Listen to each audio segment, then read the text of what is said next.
Namaste, I am Javian Priyanka. Today I introduce about principle and method of training.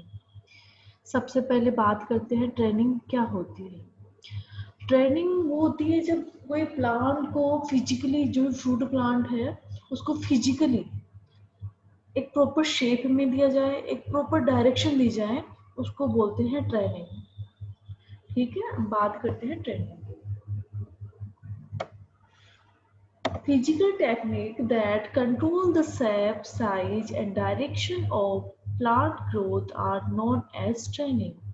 Or in other words, training in effect is orientation of plants in shape through technique like time, casting, stacking, supporting our trellis or pergola in a certain fashion or pruning in some parts. तो training का basically means है कि physically plant को एक proper shape में, एक size में, proper direction में, उसकी ग्रोथ को प्रॉपर डायरेक्शन में लेके जाना, वो ही कहलाता है ट्रेनिंग। या ट्रेनिंग को अपन बोल सकते हैं कि भाई बांध के या फिर चढ़ा के या प्रॉपर जैसे परगोला बनाते हैं जैसे ग्रेप वगैरह में, उनके द्वारा अपन प्रून करके फिर एक प्रॉपर शेप दी जाए, उसको बोलते हैं ट्रेनिंग।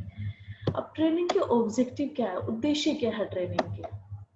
ट्रेनिंग के उद्देश्य है कि सबसे पहले प्लांट के अपीयरेंस को इम्प्रूव करना, उसकी साइज को एक प्रॉपर शेप में लाना, ये सभी इसके उद्देश्य है। तो देखते हैं, to improve appearance and usefulness of plant and tree through providing different shape and securing balanced distribution.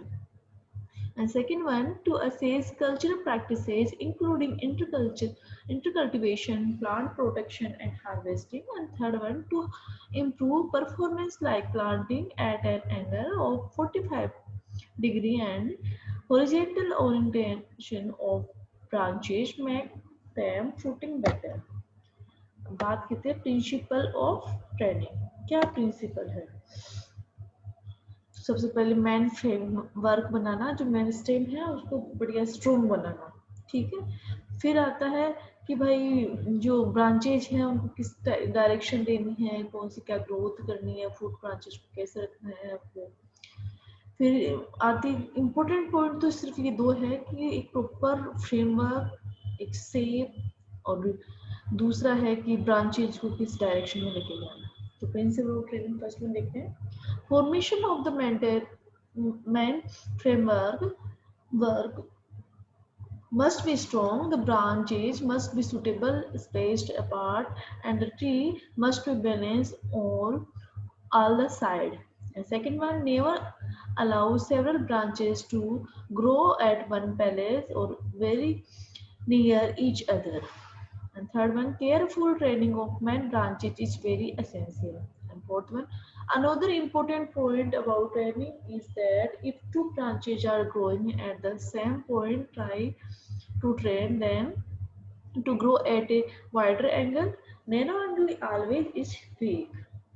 Method of training सबसे देखते हैं। Method of training herbaceous plant में कौन से लगते हैं और वुडी प्लांट के अंदर कौन से मेथड अपन ट्रेनिंग के लेते हैं। तो ट्रेनिंग के मेथड इन पे डिपेंड करते हैं, सबसे पहले उनकी बात करते हैं। Method of training of a part is determined by the nature of plant, climate, purpose of growing plant, method, mechanisation etc. Are therefore intelligent choice is necessary. Training is herbaceous, annual and biennial. These plants are usually grown without any attempt to alter their growth pattern because even if useful, not practical, begin a large number in field. However, for some of ornamental value and creeping nature allow type of training.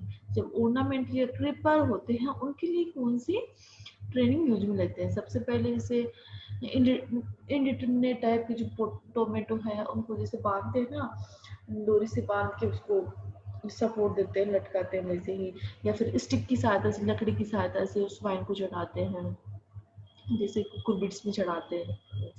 Staking and supporting of vine like plants. And second one, training and on pagoda and trellis of vines type fruits plant और even indeterminate types tomatoes. And second one, nipping of A piece of encouraging lateral growth to give bushy appearance and fulsome appearance in pot plant like aster, marigold and chrysanthemum. And besuiting, a removal of lateral bud for making single stem for large flower edge in chrysanthemum and delphinium. And last one is taking with bamboo stick and tying together various suit in potted chrysanthemum. हम बात करते हैं वो तो थी herbaceous plant की। आगे next देखते हैं ट्रेनिंग ऑफ वुडी पेरेनियल के अंदर कौन कौन से लेते हैं। मैंने तीन होते हैं, open centre, modified and central leader system. तो सबसे पहले बात करते हैं ओपन सेंटर सिस्टम। इसमें डायग्राम दिख रहा है ओपन सेंटर सिस्टम के अंदर। इसके अंदर ये वेज शेप बनाते हैं, इस शेप को वेज शेप बोलते हैं। टेम्परेट प्लांट जैसे पीच, एप्रिकॉट, बेर में भी लेते हैं। बेर का प्लांट देखा ही होगा, उसमें ये वाली शेप होती है। इसमें क्या होते हैं, सेंटर पार्ट है उसको पहले तो जब ग्रोइंग स्टेज होती है उस टाइम पर ग्रोथ करने देते हैं, बाद के अंदर सेंटर पार्ट को रिमूव कर देते हैं और लेटरल ब्रांचेज को, साइड वाली ब्रांचेज को ग्रोथ करने के लिए छोड़ देते हैं। ये होता है ओपन सेंटर सिस्टम। तो देखिए, in this system the main stem is allowed to grow to a certain height, बोल रहा है certain height पे इसको grow करने देते हैं, and the leader is cut to encourage lateral scaffold from near the ground given a way shape। ये जो ग्राउंड अगर यहाँ पे इसको ब्रांचेज है ना उनको रिमूव कर देते हैं और ये वेज शेप, इस शेप को बोलते हैं वेज, जो छितरा हुआ और ऐसे फैला हुआ होता है ब्रांचेज, उसको बोलते हैं veg shape. This is common in peaches and apricot and बेर।